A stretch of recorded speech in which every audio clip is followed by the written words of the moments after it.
Lakeside Drive Marina, 5,000% humidity and heat that really affected the drivers in an atmosphere like nowhere else. G'day there, my name is James Baldwin and welcome to another episode of Lakeside Drive's F1 podcast. In this episode, we review the Miami Grand Prix.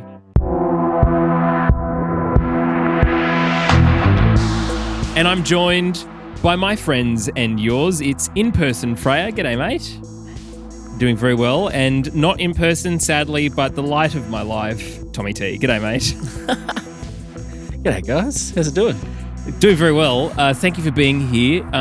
Most recently, Tommy T voted the number one person in Lakeside Drive by a number of people, in-person conversations, as well as, as well as a poll. Probably your mum putting that in, but nice place. We haven't heard from you for a while, TT. No, I've been busy moving house and relocating to the city, which is fun. But yeah, it's a lot of my time has been doing that. But we're in the clear now, so back to F1. Back to F1. It's good to have you here.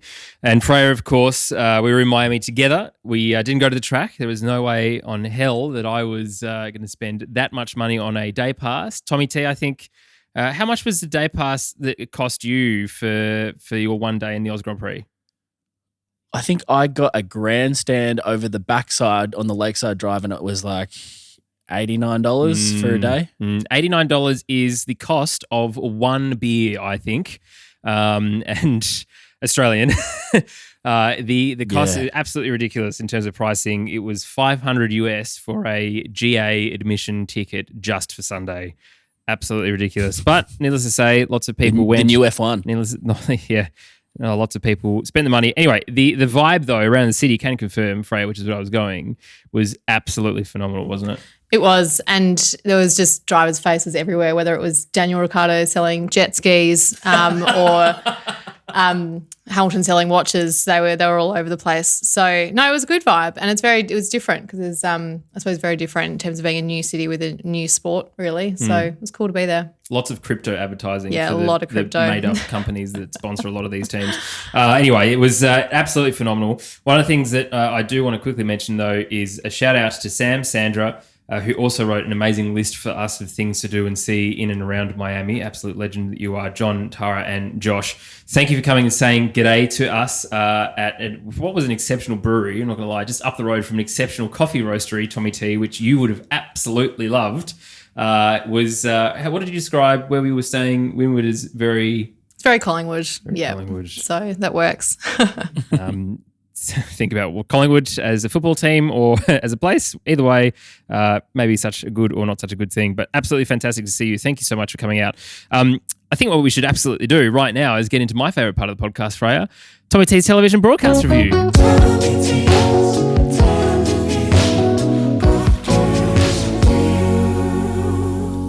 Well, we can kind of do a little bit of what I saw, and then you can kind of confirm or deny if it was actually like that on the ground, because we know Miami is fake. All of it is plastic. All of it is a facade, and you walk behind it and it's just like propped up with a bit of timber and it's just sticky taped together.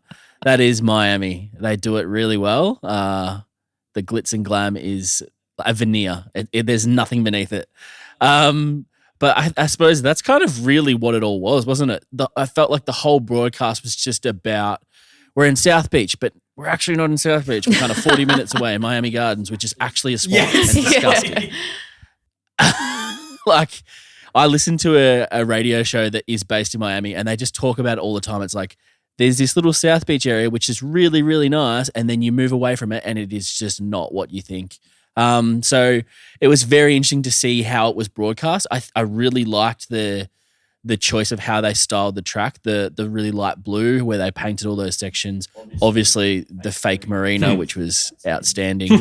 I think it actually ended up being a net positive. What do you guys reckon? It was talked about a lot.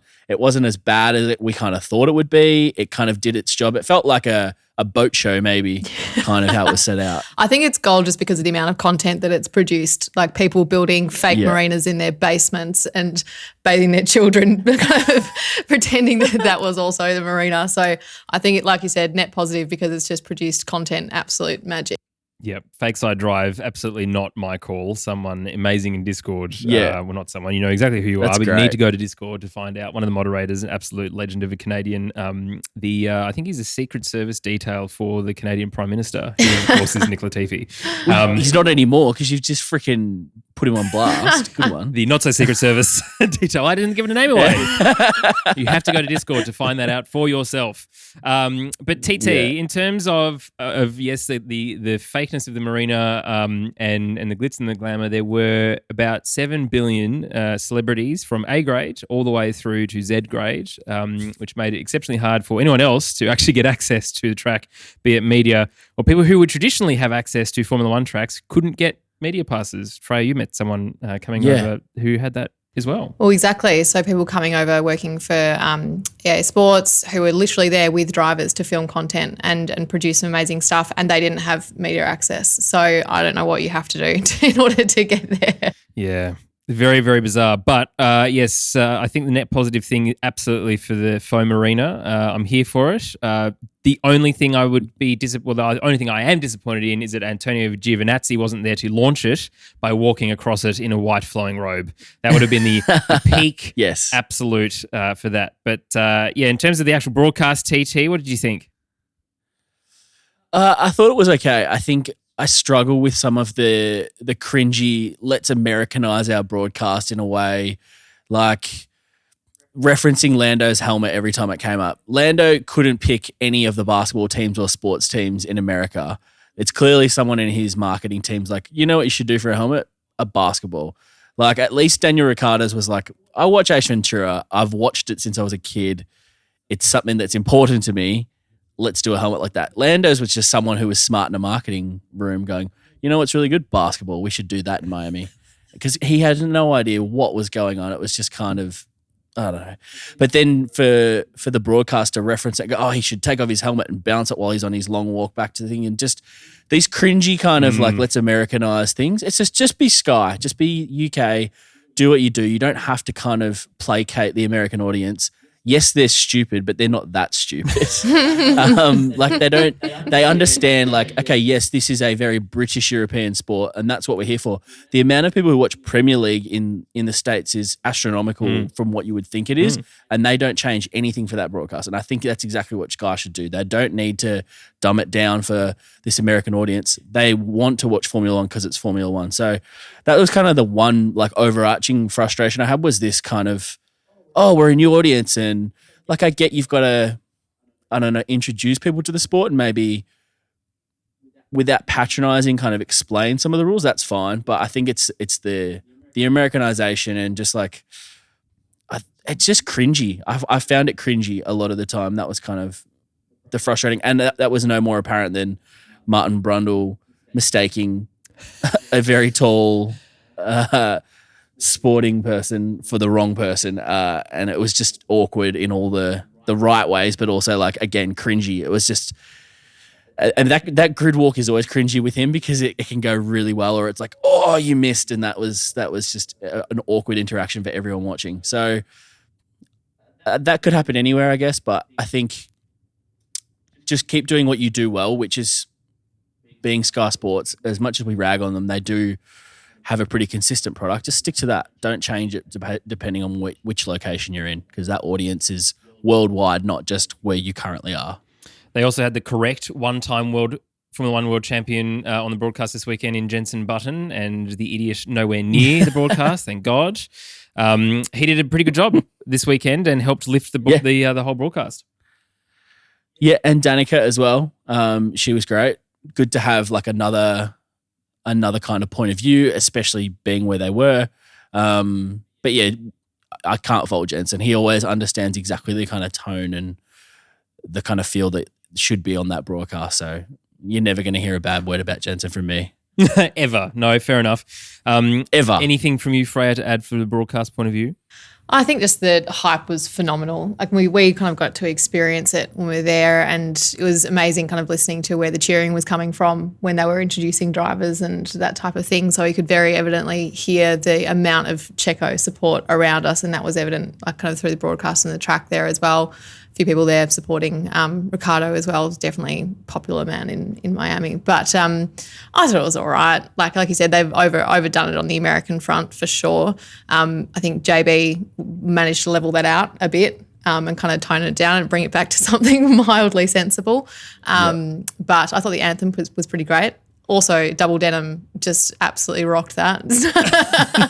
It was very Justin Timberlake. That's a Canadian thing. It was Justin Timberlake vibes from the 90s, which is, Yes. again, just full Miami. So, however, following the anthem, no flyover. No flyover. And talking with the couple of guys that we caught up with last night, I think Josh specifically said, I was there waiting in the grandstand, waiting for the planes to fly over. We're going to see some F-15s. It's going to be sick. Nothing. And I can only imagine there's two things that was one thing was said apparently around the track was the sustainability element for it, I think, and someone else pointed out the weather systems moving around Miami, specifically when that was starting. It was running quite heavily where we were in Miami just before the race started. So I imagine that just from a safety point of view that the Jets didn't, which is such a shame because, and we said this, didn't we, last night, that the US anthem and in the environment of being in the US specifically and listening to it and having people, applauding. I found myself applauding at the end of it. Like, it's not even my anthem, but this is so great. I'm so happy to be here. But yeah, pretty phenomenal. But it's unfortunately it's going to be points deducted because of a lack of flyover. Although I maybe will add them back again because the Blue Angels, the US Navy show team, took Zach Brown for a ride earlier in the week, and there's some excellent content there. So, okay, Tommy T, drum roll, please. What is your score? What is your inconsistent scoring score for this weekend? I mean, I'm inconsistently consistent. To be honest. I think I'm going to go for a 5, just middle of the road. Middle of the road. Yeah, I think, to be honest, it's fair enough. The lack of flyover absolutely does that. But for sure. Look, all round, pretty that. good. Maybe we deduct one more point for Martin Brundle's choice in shirt as well for the day. It was very, very much no good. Okay, let's talk about quali, guys. It was a very hard qualifying to watch for Daniel Ricciardo fans. That is for sure. Tommy T, let's start with you. Obviously, let's talk about DR first. From what I understand, he had problems with the car, and that's why he couldn't push. But when he's qualifying very much behind his teammate yet again, it is very hard to watch, isn't it? Yeah.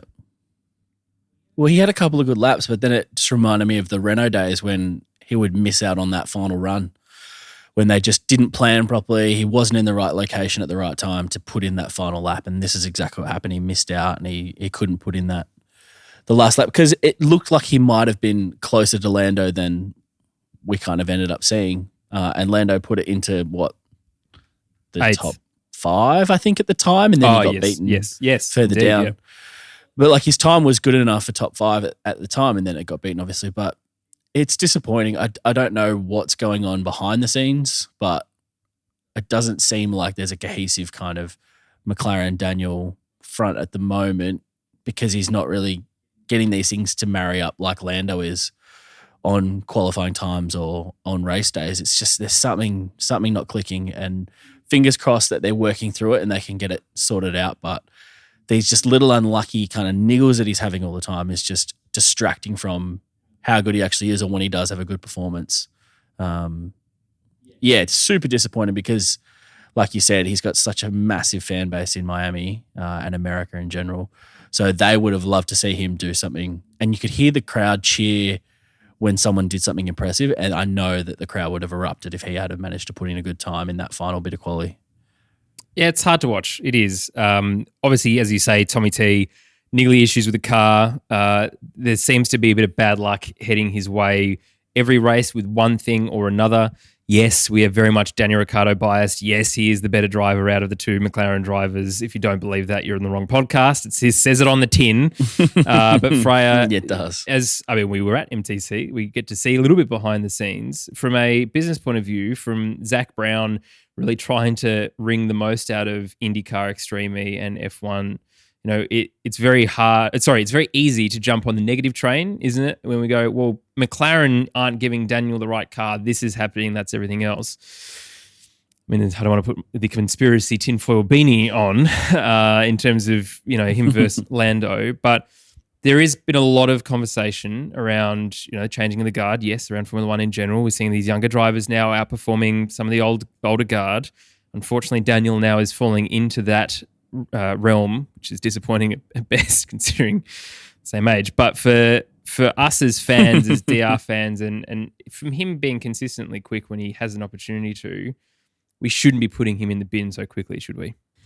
No, that's like you said, it's easiest not to support somebody when they're not performing. It's easy to support someone when they're winning. But I think from a fan perspective, and I say this as a D supporter, so I know what I'm talking about, that's the easy time to support them is when they're winning, and you've got to be able to do the same when they're not. Like otherwise going into your bandwagon territory and get in the bin. But I think the other thing with all of this is that we just don't know what's actually going on. Like, yes, we've got theories, or you might hear certain things about setup problems or I don't know, whatever it might be, but we just don't know what's going on. And I think to an extent you've just got to, at least from the driver's perspective, kind of just trust that he's there because he's still got that massive, motivation to drive and just absolutely loves it. And you hear it from Alonso as well, and people saying, time to move on. It's like, well, no, I still bloody love racing and I'm good at it, by the way, and I deserve to be on the track with the top 20 drivers. So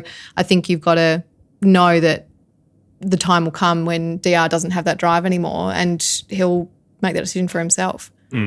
Yeah, it seemed that there was an issue with the car, which meant he had to push a lot harder in his warm-up lap to get to the line in time to cross it, which meant he didn't have full battery to go across the lap, and the tyres weren't in the premium window. So, again, lots of niggly things. It's very unfortunate for him. Of course, we still love him. Everyone listening to this podcast love him too. And if you don't, well, here's the door.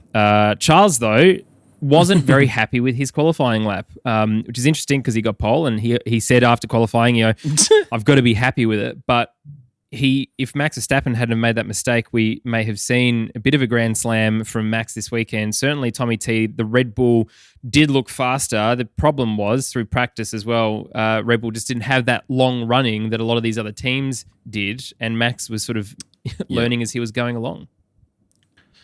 Yeah, and I think that's like one of the big things to take away from these first couple of races is the reliability that Red Bull are struggling with. They have a very fast car when it can finish a race or when it can get to qualifying or through a practice, but they've got a lot of problems that they're dealing with, and it feels like they're throwing some Band-Aids week to week, and I wonder if when we get to the more European part of the season that they'll be able to bring some more reliable, setups and parts and being closer continentally to home base rather than being literally on the other side of the world for most of the start of this season has been probably tough for that kind of stuff. So, for Charles not to be happy, I guess that's because he probably figured Max would have a better lap coming as well. But Max didn't even end up finishing that lap. I think he kind of aborted it most of the way around anyway.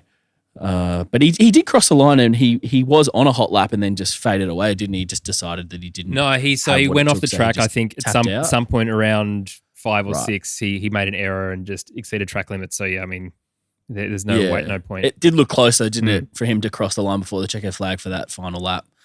But I mean, Max knew that he had that in there, so that's probably the main thing. And obviously Charles then knew that Max was going to be the quickest that weekend, so that's probably why he was frustrated with himself as well that he didn't actually nail that lap. It's pretty impressive from the Red Bulls though. They went in with so little data after free practice to then come out with 3rd and 4th on the grid. It's actually pretty amazing, I think, in terms of, and like you said, Verstappen would have been on pole if it wasn't for that little error at the end. So interesting. And like you said, Leclerc must know that. It was his, but only just. Yeah, the biggest news, though, for qualifying was Valtteri Bottas out-qualifying both Mercedes. And goodness, did the memes come, and they came thick and fast, and I was absolutely here for it. VB had up until the last couple laps in the race, which we'll talk about, but had a pretty stonking weekend all around.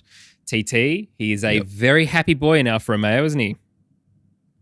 He is, yeah. He's doing well, and it's exactly what we thought, or we kind of hoped would happen, would be he'd get a little bit more relaxed. He'd be in an environment where he was the focus and the team was centered around him rather than just being this kind of like you are a cog in this gigantic Mercedes wheel and you must do these few things and always yield to the might of Lewis Hamilton and Mercedes in general. So it's been great to see VB a bit more relaxed and getting the results that we know he could. And I mean, he's probably feeling like, well, you made the choice to get rid of me. George has been doing well, but he's like, you can argue that I've been doing just as well in inferior equipment.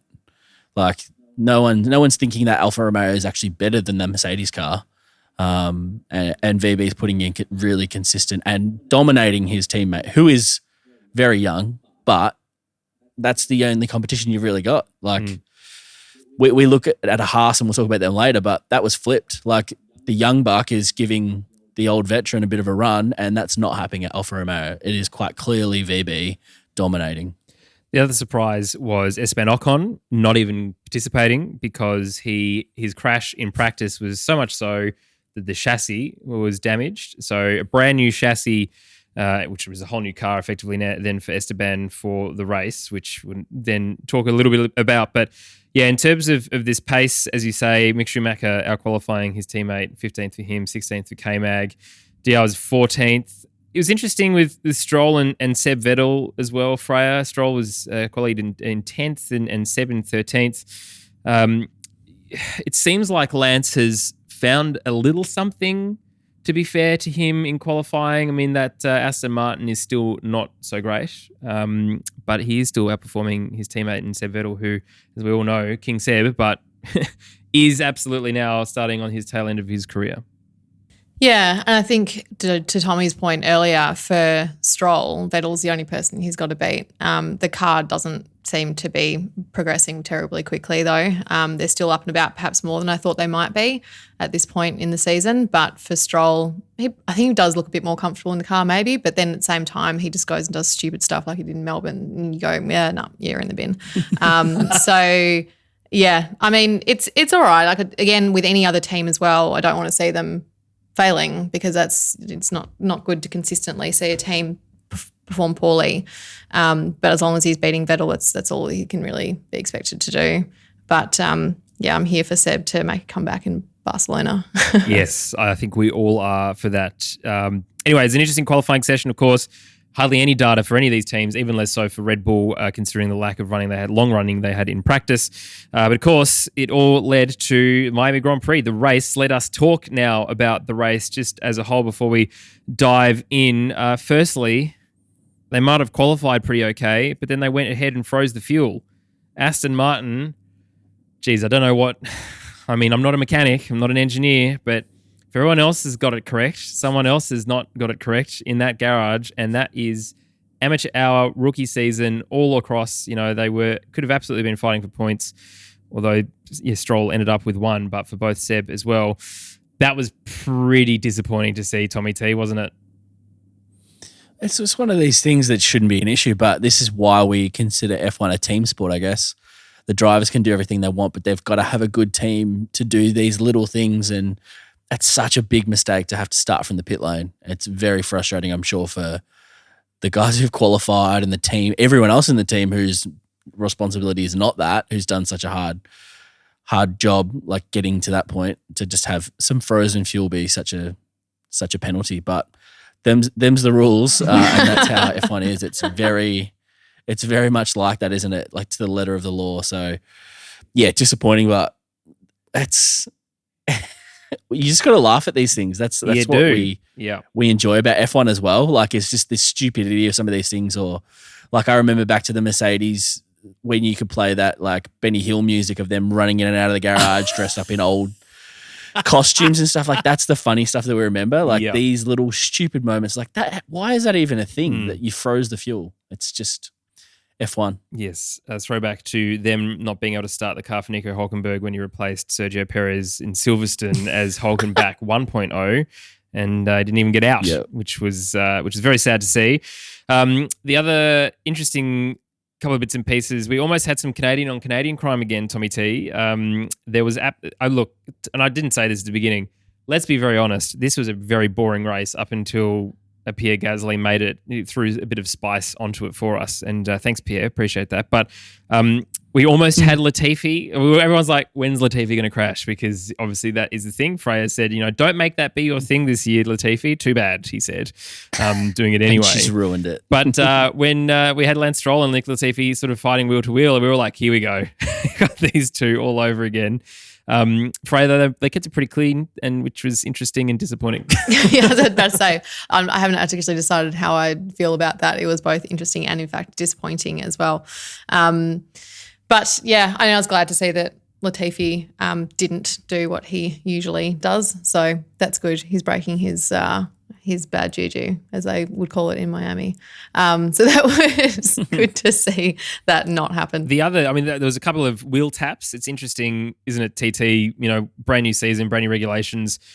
The amount of knocks these cars can now have. Last year and the year before, of course, if you had proper wheel-to-wheel, it's generally okay, sort of sidewall, but anything sort of further behind than that was no good. Of course, with Norris and Gasly, that's what happened. But Alonso had an issue into Gasly, and that would have forced Pierre to retire. But for Fernando, again, if it was different regulations, TT, it would have been game over and bloody carbon fiber in a million bits all over the track. So that is we're starting to see drivers take a little bit more of a risk. Maybe not all of the drivers that I would like to see take risks, but certainly Fernando Alonso, who has absolutely nothing to lose, is doing that. But it's better racing, right? Yeah, I think the fact that you aren't instantly punished with a puncture that writes off your race completely is a good thing. Like, you should have that little bit of, like, what do they say? Like, rubbing is racing. Like, that's kind of what we want. You want to have those like little touches here and there. You want to be able to get as close to contact as possible. And if you overstep the line, like, you're not punished and end up in a fireball. That's not what we want to see. We want to see these cars have a bit more, like, I suppose, like, strength and ability to finish races and get through these things. And like you said in previous podcasts, the fact that they're not just disintegrating onto the track in a million pieces is also great. Like, those regulation changes have been awesome as well, that things are staying more together, that they're like the front wings now are way stronger and stay together in one piece as much as possible, rather than just like shards of insanely sharp carbon fiber everywhere. That's really good to see. So I'm all for it. I think it's a really good change that they've made. And I think, and we'll talk about Valtteri a little bit later, but the contact with the wall that he made, which allowed Lewis and George to get past, previously, carbon fiber everywhere. But, a bit of a knock, and not a small knock, everything's still fine. And I genuinely love that about the new regulations. I think that is fantastic. Freya was a bit of a old dear mentor crash. Mick Schumacher, Seb Vettel. It was always going to happen. I had sort of had this feeling, because considering Haas has sort of been towards the back and so is Aston Martin, it's like, cool, well, they've been very respectful, but someone's going to make a mistake, and how are they going to see that? For both of them, though, absolutely no anger, which was very, very nice to see. Very gentlemanly of them both. And Mick saying, I didn't understand why that happened, so I'm going to talk to Seb and I'll learn from that and understand. Seb's going to say, well, I didn't think we were going to go in there, and you did. Get in there. Don't get in there, Mick. Get out of there. But it was interesting to see like how that all sort of unfolded, and that's it would have been hard for both of them to contain their anger, I feel. Oh, maybe. Like, at the same time, though, you've got two people who are A, professionals, B, just mature people who know how to handle racing incidents like that. It would probably have been a different response if it was a different driver in Vettel, or a different driver in Schumacher even, although he just seems to be pretty even-tempered. But yeah, I think it probably is actually easier for them to do that in comparison to others, because especially from Mick's perspective, he can just see it for what it is and how am I going to learn from it, make sure it doesn't happen again. And who better to do it than the person who I crashed into to teach me how not to do that again. Yeah. But I don't think it would necessarily have been difficult to contain the anger as much as you would have seen perhaps with others, because they're mature professionals and will just learn from it and move on. The interesting thing for me in this race, and I mentioned it earlier, but it's the Gasly-Norris incident, Tommy T. Norris thought it was a bit of a silly thing. You could call it a racing incident. And if you go back and listen to post-race and the issues that were going on, Gasly blames Alonso for this crash because of Alonso's contact with Gasly a couple of corners before. By all accounts, Gasly was on the radio to say that he was going to retire from the race. So it seems like a very unfortunate incident. I'm confused as to why Pierre didn't just completely stay to the very side of the track. But unlike the Canadian on Canadian crime TT that we saw in Australia, where there was just a stupid maneuver by one person, it just feels like the lines just kind of slightly crossed. And unlike most of the wheel-to-wheel racing that we've seen, that there's been some contact with the center of the wheels. As I mentioned, it was just slightly ahead of Norris's wheel. It caught his wheel, which spun it right off, the complete rim of the tire itself and sent it hurtling down the road. But how do you see that? Because it's not really one person's fault more than the other, is it? I think you probably have to give the lion's share to Gasly in that, because it is on him. If he is going to remove himself from the track and is going well below 50% of the delta speed there, it's kind of on him to get out of people's way, because Lando is coming around a corner. Lando did have more room, but he's also probably thinking, well, you're off when I can see you as I'm coming around that corner, and all of a sudden you're back in the middle or moving towards the middle. Why are you doing that? I think Gasly just didn't see that there was another car coming through the two that he let through. I think that's what it was. And he was just like, yep, I'm going to continue poodling around back to the pits and just retire the car. I think it's just an honest misunderstanding. I don't think there's anything malicious or anything going on there. I think it was just literally didn't see the car and was like, oh, damn it. It is, I'm glad that there was, for how big of an impact, there was no other impact into a wall. I think Lando was so close to having his car shoot into a concrete barrier, and it was lucky that it didn't. So relieved that didn't happen, and his car was somewhat okay, other than that tire getting rocketed down the rest of the track. But yeah, I think it's just an honest mistake, and you just got to check your mirrors, mate. I think he was on the radio at the time. There was a bit of conjecture that maybe he was talking as well and distracted in that respect. So that's probably another thing to do, is just, if you are going to retire the car, just focus on maybe getting it home and then talk to the team. Yeah, and you see that in the replay of that just before it happened. You don't see his head move, not in the same way that you would with Stroll, for example, where you can see him check his mirrors. He wasn't doing that. So yeah, let's go back to 101, driving 101 and doing one thing at a time. Don't talk on the phone while you're driving. Tommy T's, check your mirrors. Tommy T's, not television broadcaster, Tommy T's driving school. You can find that on thomasjcamp.com.au/Tommy T's driving school. Maybe I can give you and Campy some lessons, James, about how to drive a car. Stop it. You needed a bit of help last time.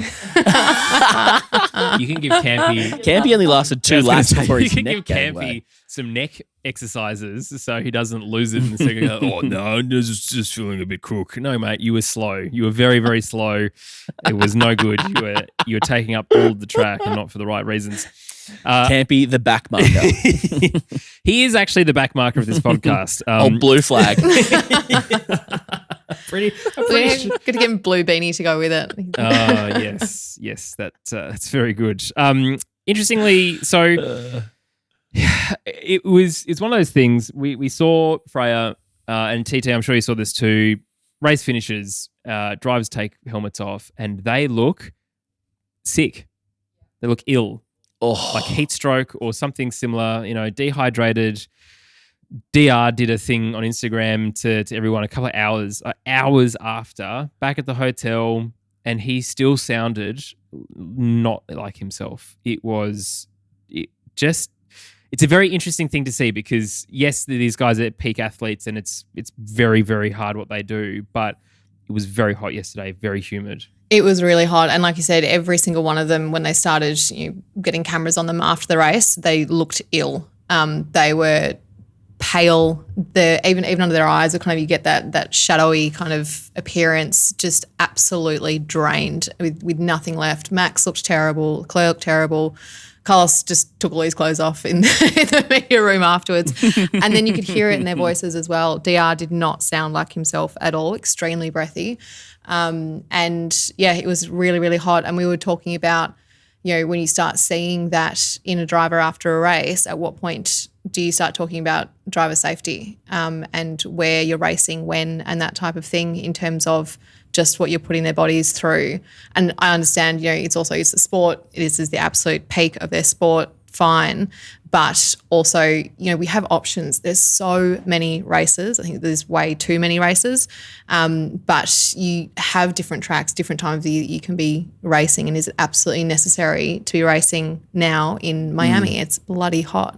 The only difficulty if they want to keep the Miami race, which I think is a 10-year contract, is that it's very hard to find both gaps in the sporting calendar in Miami because you've got everything else that goes on around Hard Rock, but then also you've got a large portion of the year which is ruled out from hurricane season. So it's going to be difficult to find an alternative time. But for the race itself, they all looked absolutely ruined. Yeah, and you can never pick the weather, obviously get that, but it was hot all week. The ruinedness of these drivers, all of them, and we could only see effectively three, because that was the cool down room.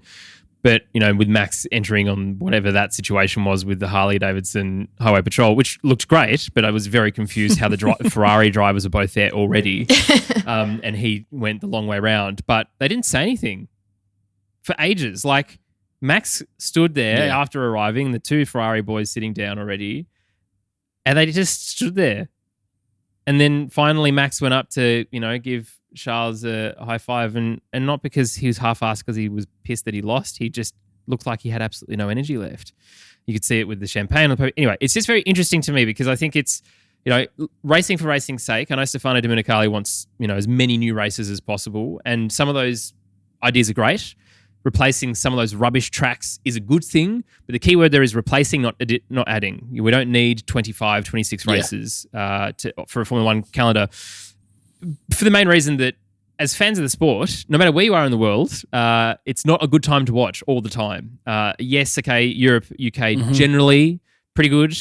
Australia always rubbish, except for the Australian Grand Prix, but even then, New Zealand pretty bad, and the US can be pretty bad. So it's an interesting conversation, I think, for the future. Yes, for the next 10 years, I think Miami will get better. They've got more data now to maybe change parts of the track if that needs to be done with the DRS zone, and they should have done already with Jeddah, but and even then they moved the Saudi Arabian Grand Prix from the end of this season to the very beginning of the season for this year. So hopefully they have a look to do that, because you'd hate for someone to have an issue, because it wouldn't take much. If a drink system stopped working in a car, if Kimi did not have the drink in that race, he wouldn't have got out of the car. That's dangerous, yeah. So I think it's interesting to see, but it was hard to celebrate, I imagine, for them.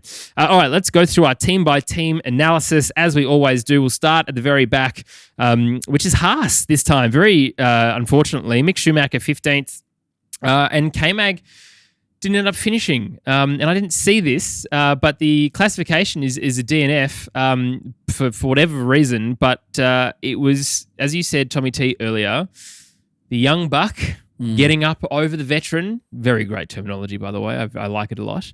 And it's kind of the Mick Schumacher that people should have been expecting to see, right from the beginning. Yes, Nikita Mazepin is his teammate, and he absolutely wiped the floor with him.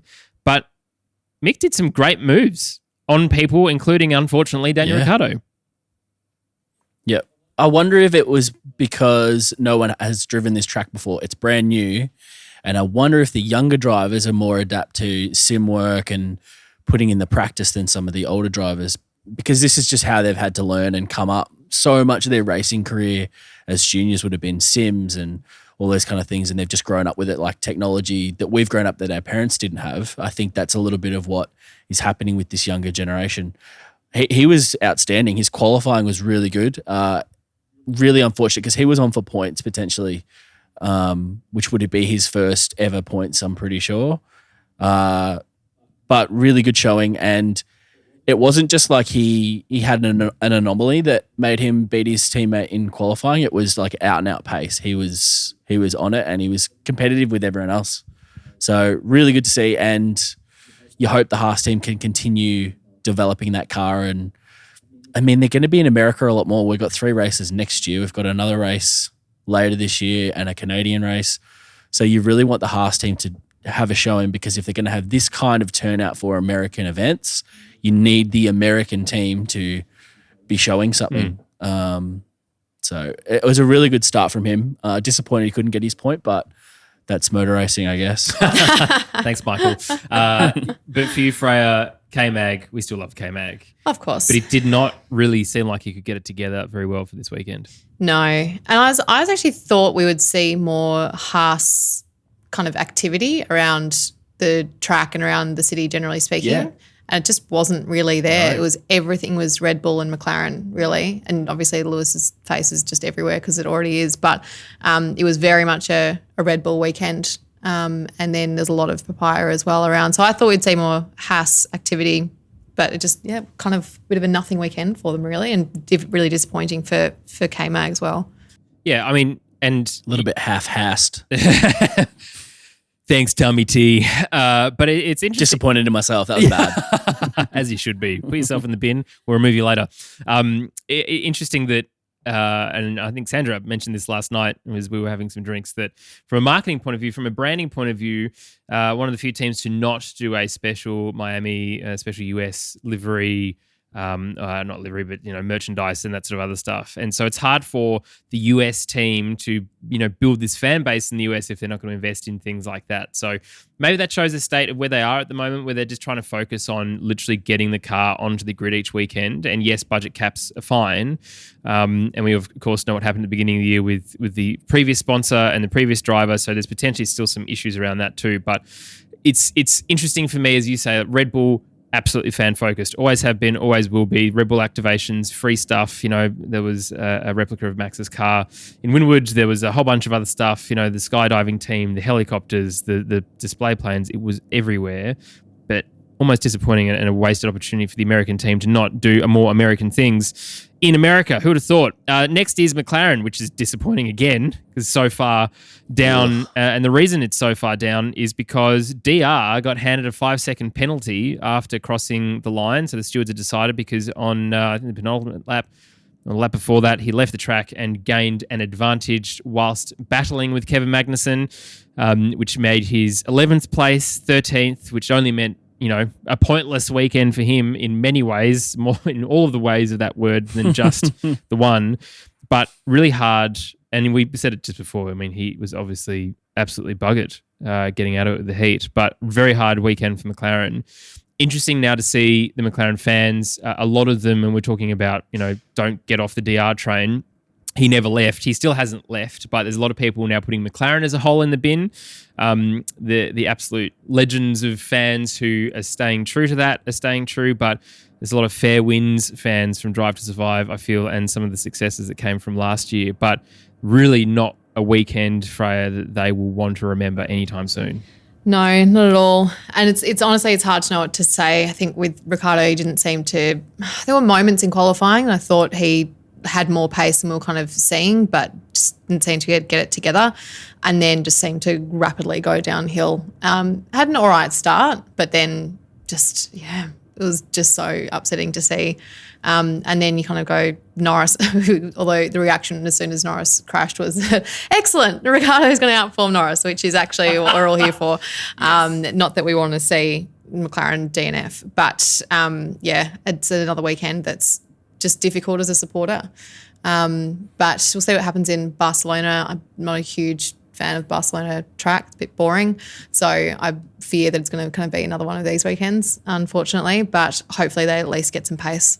At least in Barcelona for testing behind closed doors that didn't actually exist, McLaren were the fastest. So there's potentially, they won't be anymore. But it's interesting, TT, and we obviously didn't have you last week from Imola, but it was sort of saying that McLaren looked like the third fastest car on the grid or grid on the car.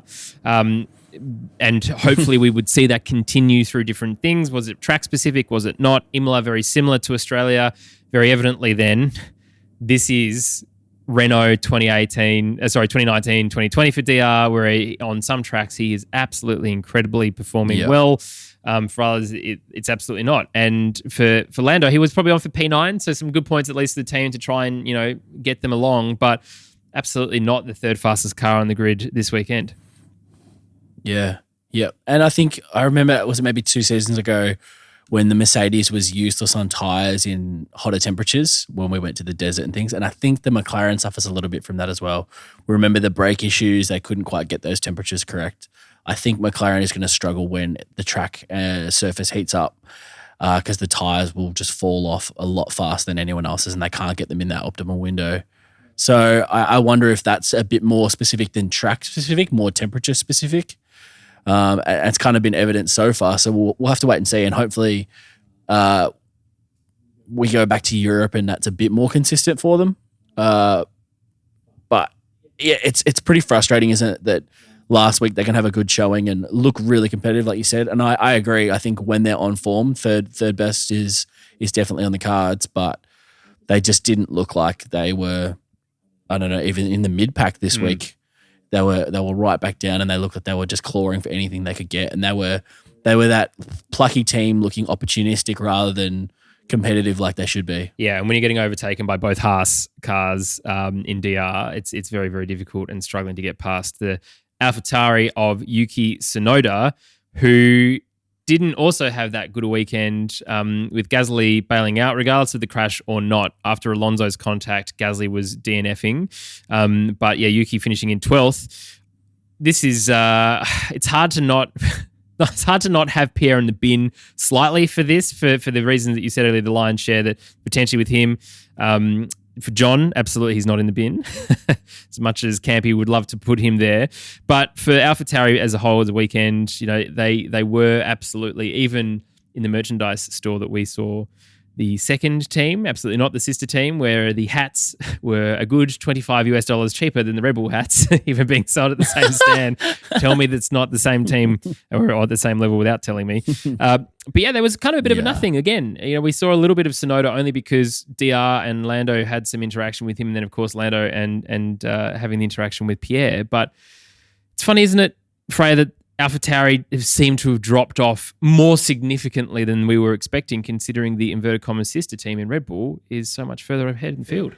Yeah, and I think I kind of had slightly higher hopes for both Pierre and Yuki after qualifying. I think they both qualified in top 10. So I kind of thought, all right, you've got something to work with here. And Gasly in particular, he qualified in 7th. He's very good at then sitting in 7th once he gets himself there. So it was disappointing for him. And then Yuki, it was there were moments where he had some good battles, but disappointing for him not to finish in the points. And like you said, when it comes to him or when it comes to AlphaTauri and Red Bull and the very clear disparity there when it comes to just the value of the team. And like you said, it plays out in simple things like the cost of a cap. But like you said, nothing weekend for them.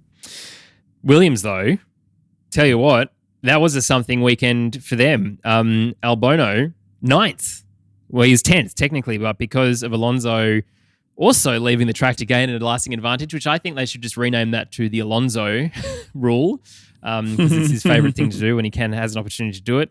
At the penultimate lap, Alonso did that. He, as such, he got 5-second penalty to go with his 5-second penalty with a contact with Gasly, which demoted him from 9th to 11th, promoting Alex Albon up into 9th. And it's great points to the team. Jos Capito will be very, very happy, Tommy T, with that. Latifi, unfortunately, doing nothing in 14th, but Albon clearly the leading driver in that team. Yeah, I like what he's done since he's got to Williams. He's been pushing like they were previously with George and Latifi. He's been that kind of like, we're opportunistic. We're going to take every advantage we can and we're going to maximize points potential. It doesn't matter. He's like, if we're not making points, who cares? The points for 11th to 20th is nothing. So we might as well go all eggs in that basket of getting a point or 2 points. So I really like that style from Williams. It's much more exciting to watch when you've got teams doing alternate strategies rather than just playing it safe. So, and Albon's capitalized twice now, I think, with points, which is great. And hopefully the car comes along and then that can be a bit more competitive and they can, I don't know, turn that into something. But they're definitely not the worst team anymore, I wouldn't think. I think they're consistent and they're always pushing right on the fringe of points, which is a massive upgrade from being the back marker and cruising around at the very back and just being blue flagged from like the third lap, which is just ridiculous. So very exciting. And yeah, Jos will be happy because he is a very competitive person. And I feel like the way that he's running that team is we're racing ourselves and we're racing to get points. We're not trying to win the championships because that's an irrational goal. But he's like, what we are trying to do is set these goals for ourselves, which is score points in every single race we can. And Albon's doing a great job for that. It's interesting that you say they're not the worst team on the grid anymore, because I actually don't think there is a worse team on the grid. I think this is the big change that the new regulations have brought about, Freya. We've got, as TT said, historically Haas and Williams would be, lap 5 and they'd be overtaken for the second time. But now it's not the case. Aston Martin were really struggling in the beginning of the year, but now they've sort of come back. Williams kind of were as well. McLaren has struggled. Basically anyone with a Mercedes power unit has struggled. But Williams, to the point, that they've removed a lot of paint from the car. They're trying to get gains in every possible way. If you look at the livery from the launch in Barcelona to the livery now, there's a lot more black on the car because of the paint that's been removed. But it's interesting that because Jost has clearly come in and he's changed the thought process of the team. Not to say Claire Williams ever did a bad thing with that. It's just different. But the way that things are developing and changing now, Williams, Freya seems to be on the up and up, and Albon absolutely dragging the team by the scruff of the neck along with Jost and delivering them some points and results, which is so good for everyone. Oh, absolutely. And that's like when you said that, Tommy, I was about to say, like, who do you think the worst team is? Because I don't have an answer for it, to your point. So it's an interesting one. And like you said, it's good. It's good not to have a team kind of just consistently just following everybody else around and, hoping that they finish every race. That's not good for quality racing. It's not good for fan viewing. It's not good for people who work at any point of development to know that every week you're going to come in and finish last. It's not beneficial for the sport. So it's great to see that that's being mixed up. I think from a Williams perspective, I think Albon should obviously keep his hair red because he goes faster when he's got red hair, but sorry, what? Did he dye his hair for the weekend? Yeah, well, he dyes his hair all the time. He does it all the time. Yeah. It's quite funny. Clearly just have missed that. I think he had it green for Melbourne. Yeah. It was wow, that is fabulous. Yeah, so red goes faster though, as we've learned. So let's go with that. But it's also really enjoyable as a fan to watch with Albon coming back, and it obviously shows that while he might not have been in the car for last year, you're learning so much throughout that process that he's now bringing to Williams, which is awesome to see and to be respected and liked, obviously, in that team, and enjoying himself, much like we see with VB with that move. He appears to be enjoying himself a lot more, and like you said, it does play out in results. But it's a different mindset team for that shift for that team when you get that shift in leadership as well, which is going to influence every person who's involved with getting the car on the grid and making it go fast. Fernando Alonso said ahead of the race this weekend that it's the best start to a season he's had in a long time. A very long time. I mean, he's been in the sport for 75 years since the first race, it feels like. Unfortunate because he was on for eights and ninths, Esteban Ocon finishing in eighth, which is, as much as we say this about Esteban, it's a phenomenal recovery considering he started third last, considering he didn't even qualify to get that far up. Safety cars, of course, played, or the virtual safety car played a big role in that, as it did with George Russell. But for Fernando, if not for leaving the track and gaining an advantage, it would have been a good double points haul for Alpine. Again, as a team, they look pretty good. Oscar seems to just always be there. It's still unfortunate that we haven't seen him in an FP1 session. I understand for tracks like Miami where they haven't been here before, they need to get data for the drivers, kind of fair enough. But Alpine, of course, you're listening. Otmar, put him in the bloody car, please. We'd like to see him. We'd just like to see his pace comparative to everyone else. Surely Barcelona. Surely. Makes sense. Like, that's a track. That's a perfect, it's a practice track. Like, let's get him in there. You've got enough data from there. Great point. It's fine. Well, Otmar, as our number 4 fan after all of our mums, well, there's more of us now, isn't there? No, as the number 6 fan, do that. I think the biggest thing for me was Alonso was just on this reckless, almost like level this weekend. He was just hell for leather, was just going for everything. Just, I don't know. He seemed kind of like unhinged Alonso. it was a bizarre energy he was bringing, but he was just going for every move. He was like making contact. He was just all over the shop. But I mean, I kind of liked it. It was good. It wasn't this, because so many people were like, we're coming into Miami. No one knows the track. Let's be conservative. He was like, let's go for it. This is opportunity to kind of make some points. And he was going to make some points, and he was racing really well until he made contact, until he went off the track. And they kind of just ended up stacking penalties on top of him, didn't they? But it made for some excitement in an otherwise boring race. So I'm here for it. And you keep doing you, Alonso, because we love it. And also, if DR can do that as well, that'd be great. Yeah. That's the thing, is that exactly what you've just described is what I think from a DR fan perspective we want to see and what we kind of used to see. And we were talking about this watching the race yesterday. It doesn't look like he's taking those risks as much anymore. And you kind of, to quote Campy, even at times kind of going breaking at ghosts, it seems to be a bit of a thing. But yeah, so that aggression and that kind of slightly unhinged, odd but awesome racing is kind of what we see from DR. And it was the attitude that he had when he went into Monza. We saw that from the start of the weekend. He was just in another zone, and I just want to say that again. Yeah, DR not as comfortable with the car as Fernando clearly is comfortable with that car. Also, Fernando didn't, and we haven't actually spoken about this, but the Miami Grand Prix launch, Tommy T, I don't know if you saw that, the massive festival that was welcome to Miami, and all of the drivers getting, announced, and there's huge crowds and all that sort of other stuff. And the only person who wasn't there is Fernando Alonso. It's like, nah, I'm so good. I definitely do not need to do that. That everything is absolutely fine. What did you think of their merchandise this weekend, TT? I mean, lots of people obviously lent into the light blue and the light pink, which kind of suits very Miami vibes. Them exactly. But their team shirts looked pretty cool, I thought.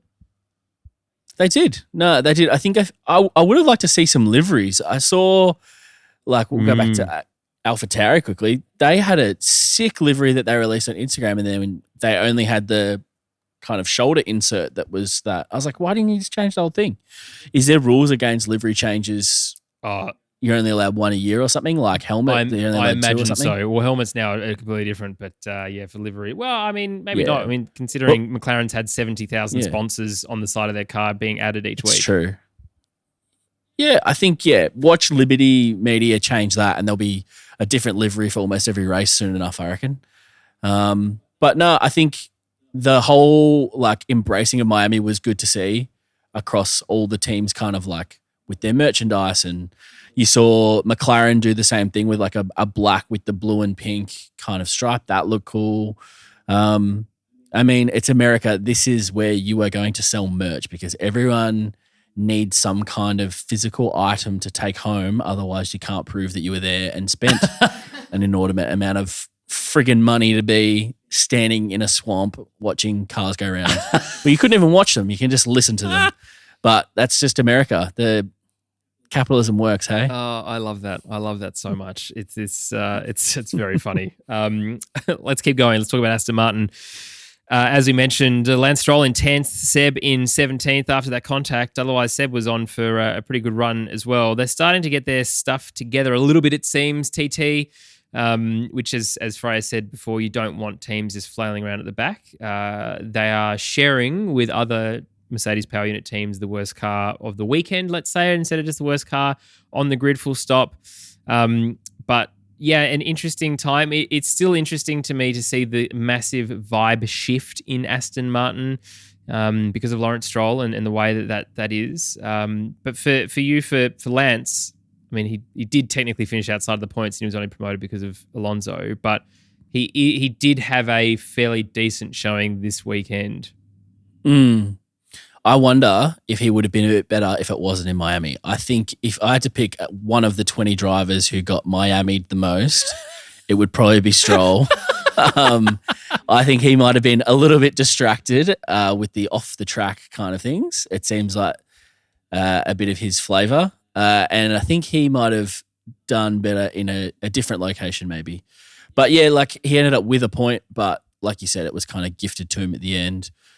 He hasn't really impressed me. Yes, he had a decent qualifying, but I'm still yet to see a reason that he's I don't know, got anything for the next, like the future of that team, because he's just so vanilla as a person. He's so boring. And as a driver, he's what's worse than vanilla? What's more boring than vanilla? He's like, I don't know. Like, I just don't get anything from him. Like, at least like Latifi, you can see some moments like that's exciting. When Stroll happens, you're kind of shocked. You're like, oh, you actually did a move. But it's not expected. It's kind of like, oh, you actually woke up and decided to be a racing driver today. That's interesting. Like, sorry, continue being a playboy and do whatever you want to do other than be a racing driver. I don't know. He doesn't seem like he's that interested in the actual racing and the craft of being a racing driver as much as he is of being a playboy personality, living on a yacht, jet setting. And yeah, I can put it in my LinkedIn that I'm an F1 driver. Like, it's a nice little thing. It's true though. And I think when you talk about the future of the team, it's an interesting point because you look at other drivers like Alonso, Vettel, and Hamilton. They're all there guiding that next generation of racers through. They're learning from them. They're bringing a lot to the team when it comes to leadership, all of that stuff. And you go, all right, if you're still racing in a couple of years, are you really going to be that person to bring new drivers along with you, help a team to develop and to, help a team to grow and learn from what's going on? I haven't seen anything to this point that suggests that he would be that type of future leader, I suppose, when it comes to the sport. That is such a great point. Such a great point. And to unfortunately quote Campy again, goodness me. If Stroll Senior was serious about Aston Martin as a Formula One team, he would have booted his son earlier, ages ago. The fact that the only reason Lawrence got involved with Formula One, and he said it, is to get Lance seats, with Williams initially and then Racing Point and now Aston Martin, still shows that he's not interested in this team really becoming a decent enough team. Yes, the employment of Sebastian Vettel is a good thing. Is it a great thing? Not really, because as much as we love Seb, he is not that kind of person that's going to deliver amazing results each weekend. Yes, he's going to help with maybe team culture, if a team culture was allowed to exist, all those sorts of other things. And I just feel like that it is just a trap of a team there. I don't think we're ever in a state anymore about looking at teams falling over or, like an Arrows or whatever else, in historically Minardi, for example, or whatever. But no, I think it's pretty safe now. It is pretty safe now. And look, there is a decent amount of money. And from a road car sense, I think Lawrence has done a fantastic job in terms of turning that around. But there is passion involved in Formula One. And as much as you can wheel out a teleprompter, it's not the same thing to give a heartfelt address. Anyway, I'm sick of talking about them. Let's talk about Alfa Romeo, who were much, much, much, much better. Valtteri Bottas, unfortunately, was absolutely on for fifth. Made a mistake, ended up in seventh, which is still bloody phenomenal considering he's right behind those two Mercedes drivers. And Joe, unfortunately, had to retire very, very early on in the race, Freya. But VB, all of the content of VB, went cycling on the West Coast earlier with Tiffany. There's some great content of them all putting their push bikes into an aeroplane and trying to make that work and crawling over luggage and everything. Anyway, very, very funny. But one thing I will say is his old mate, Paul Ripke, I think is how you pronounce his last name, who used to do a lot of the AMG Mercedes social media stuff and do a lot of photography, is back in VB's life, at least for this week. And so all of his content was like next level. Do yourself a favor, if you haven't looked at VB's social media for the past week, go back and look at it. Very, very good. But for Valtteri, consistently outperforming this car. Yeah, 100%. Like you said, his content this week has been amazing. We've said this before, but it's just so evident how much happier he is. And I think it does play out on track, whereby when you have a driver who has a sense of feeling valued, who is respected in the team, and that plays out when it comes to the quality of his racing. And he's outperforming the car, he's outperforming his teammate, which is to be expected, but still he is. And, oh, gosh, I thought he was on for fifth just watching, and then they had that mistake, but we were talking about earlier with just how robust the car is, was good to see that didn't actually seem to drop more places than that or result in a much bigger incident. It was a good test of some of those developments. So, yeah, would have loved to see him finish a couple of points higher up, which is where he deserved to be and should be. But VB out qualifying, both the Mercedes is just an epic result for Miami. What do you think, Tommy T? VB, absolutely outstanding. I mean, like best qualifying that Alpha's had, I think, in a long time. And I'm so afraid if he could beat both those Mercedes as well as out qualify both of them, that would have just been one of the biggest like FU moments, which we know he loves. To whom it may concern, kind of moments. We love that guy. He's a great personality, and it's been nice to see that kind of even more since he's left Mercedes. I think the Mercedes socials team do a great job, but I think it's been even better to see him kind of grow as well, and we get to see a little bit more of his personality with Tiffany and his other side businesses and things that he's interested in, because he seems like a very interesting guy, and he's probably one of the people that I'd like to, just based on what you kind of see on their personas online, he seems like an actual guy you'd want to hang out with and have a beer with and chat with. And gin. Yeah, talk about coffee. He's got a gin. Like, is this my soulmate? He's just like, F1 finish you. Yeah. Yeah. You could tell him about how good you are at go-karting too, and he'd probably believe you. Yeah. I mean, we get to see Freya and Manus in a go-kart. We might have to have a Lakeside Drive rematch. That is actually a great idea. Watch out for content in the future for that. If only we weren't in the Cayman Islands. Let's keep going. Mercedes, Russell in 5th and Hamilton in 6th. A lot further up than they thought they would be. Russell had a shocking qualifying session, but he was giving it to Lewis, wasn't he, in the last couple of laps there, TT, getting right up behind him and going around the outside, going around the inside, trying maneuvers. There is no love lost there on the track, but it does seem afterwards, at least, maybe not so much. Maybe Lewis isn't so happy, but he's still respecting that, he's getting points to the team and everything else. Yeah. It's an interesting one, isn't it?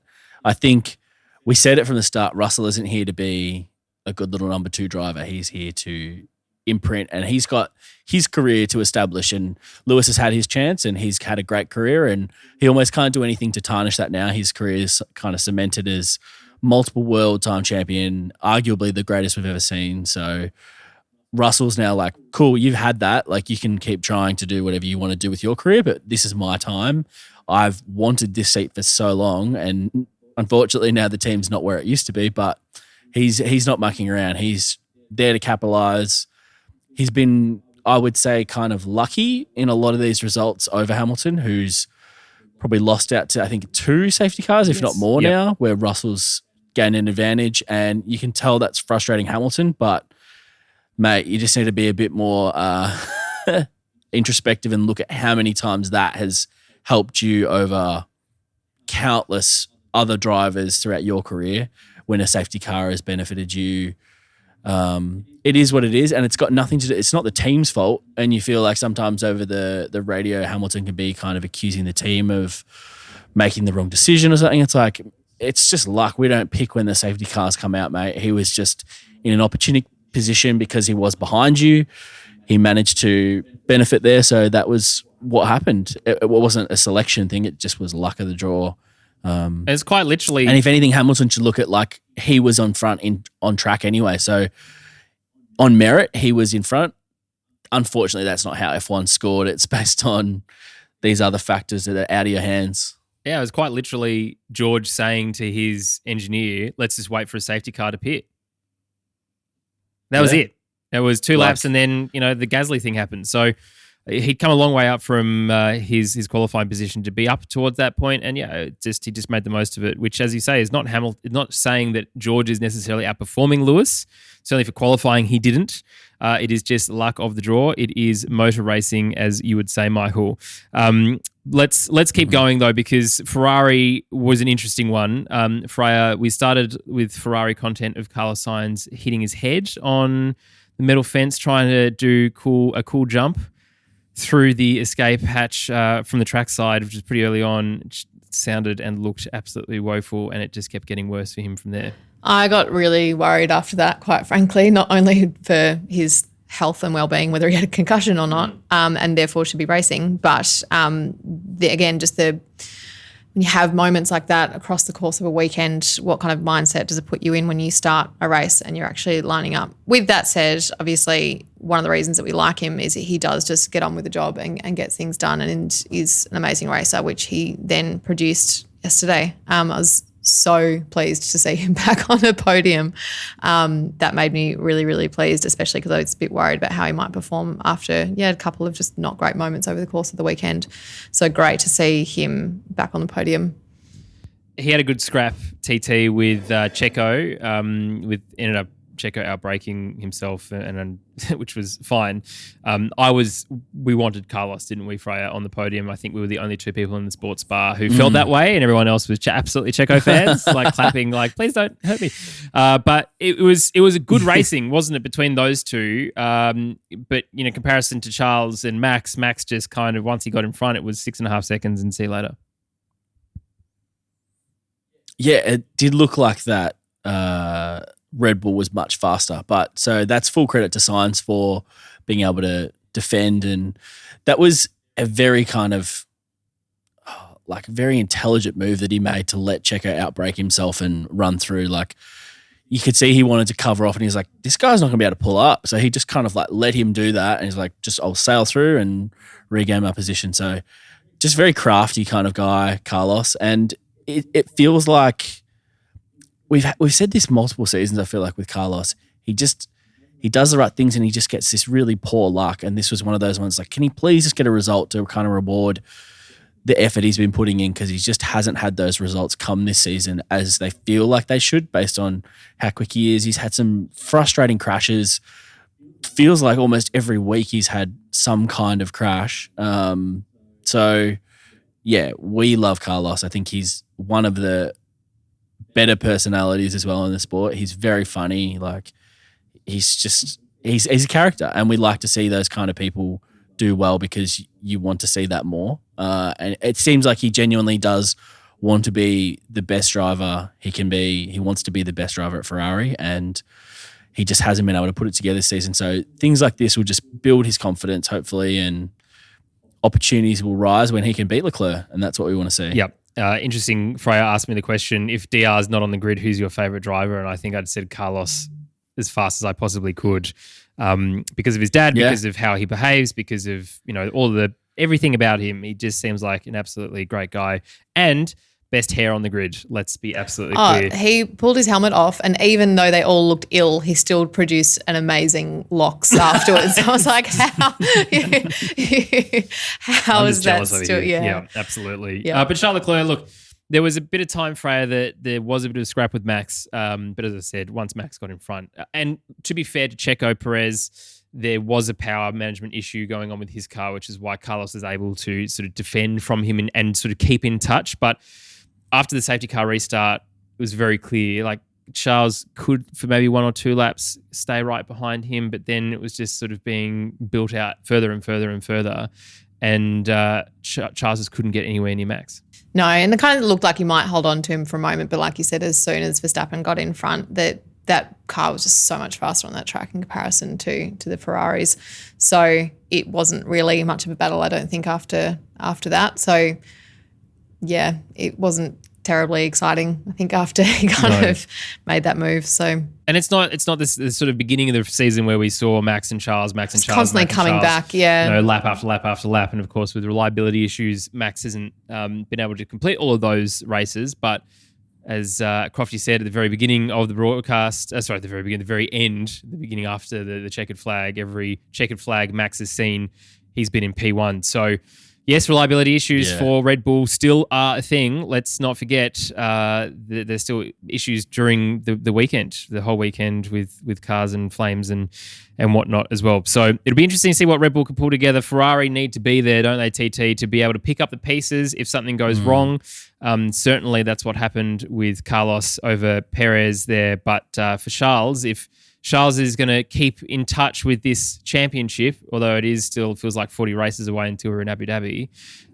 They need to be consistent. And I've said this, that Ferrari seem to be the most consistent team, and Red Bull seem to have the fastest car without the consistency reliability. Yeah, just wait until Ferrari have some kind of technical issue that's illegal, and we have to look into that because that's inevitable, whether it's this year or in the next 5 years. But right now, you're right. Nah, I'm joking, obviously. But you're right. I think if they can just remain consistent and have no DNFs, like that's all they really need to do, because we've seen Red Bull like write themselves out of the first part of this championship run because they just can't keep a car on the track. That's all Ferrari have to do, is just get there, get first, second, third, just keep on the podium, keep racking up the points, because those Red Bulls are struggling to make it to the end of the race. So it seems like Red Bull's like getting on top of it, but like Max said in his interview, he's like, Checo had issues. I had issues on Friday. Like, we still haven't got this thing sorted. Yeah, we've had some wins, but it's not over yet. Like, we still need to get this car sorted out, and I wonder if that's going to come soon enough that they can stop the DNFs before Ferrari rack up and bank enough points. It's a very interesting a battle, because you can only claw back so many points if your competitor is always getting second and potentially fastest lap as well, which is always on Leclerc's mind, it seems. Yeah, it seems like that reliability is going to be important for Ferrari in terms of even things like being able to capitalise on it when it does happen, which has happened with Mercedes, for example. You know, George has just been in the right place at the right time, that you then end up on a podium or get, you know, more points than you would have because you were there and didn't get caught up in any other tangles, whatever else. And so when, you know, the two Red Bulls DNF, you're there and you're ready to go. So they need to make sure that they don't have any other issues that go with it. Well, that's our team-by-team analysis all wrapped up for the Miami Grand Prix. And an absolutely interesting time. Let's just call it that, interesting time. But you've had some absolutely phenomenal fantasy names. It's Campy's favourite part of the podcast, our F1 Fantasy League team name competition. It's as long as the Emilia-Romagna Grand Prix title there. Still 153 of you in the league, and I picked out just a handful to round us off for this US Grand Prix. The Barbarian and the Flog. Straight out, straight out of the gate. Absolutely phenomenal. Sitting here, of course, with the woman. Breaking late like Brundle, Josh A. Campy, we used to be friends. Now you're in the bin, Daniel B. Snorting Barbarians, Steen N. Wish.com, Marina Circuit, Samuel R. Campy's heavy breathing, better than the V6 hybrid engine noise, Dennis O. No Tide Marina, Alex B. Signs in the gravel bin, Wall, Byron H. And my favourite, fake marinas, fake chests, fake fans. It's from our not-so-secret service friend in Canada. But thank you to you for continuing to do that. Please ensure that you jump onto our fantasy league. It is not about where you come in the competition. I'm not just saying that because I'm performing exceptionally poorly already. It is about your favourite, our favourite names throughout the year, and of course we give out merchandise prizes. We will be making some of our own merch a little bit later in the year, printing off. Now there is just too many sayings. I feel like we're doing a t-shirt run of 10 t-shirts because there's so many that we need to get through. But a massive thank you to you both here in the Cayman Islands with me, Freya. Well, I'm with you, I suppose. I don't live here. Thank you. You're nothing without me. Thank you for me being here. And for Miami as well. TT, thank you so much. We're looking forward to having you back on some more now that your life is a little bit more sorted out. And a massive thank you to you for listening, leaving us a rating or a review, all of that great stuff. And a massive thank you to our Discord community. All of you are a bunch of legends. Well, that's it for this Miami Grand Prix review. We will be with you next week previewing the Barcelona race, the practice race, as TT has said, and we will be able to talk about just how much of the right thing Alpine has done by putting Oscar Piastri in for a free practice one session. It is time to say goodbye. We will see you then for our next episode of Lakeside Drive's F1 podcast.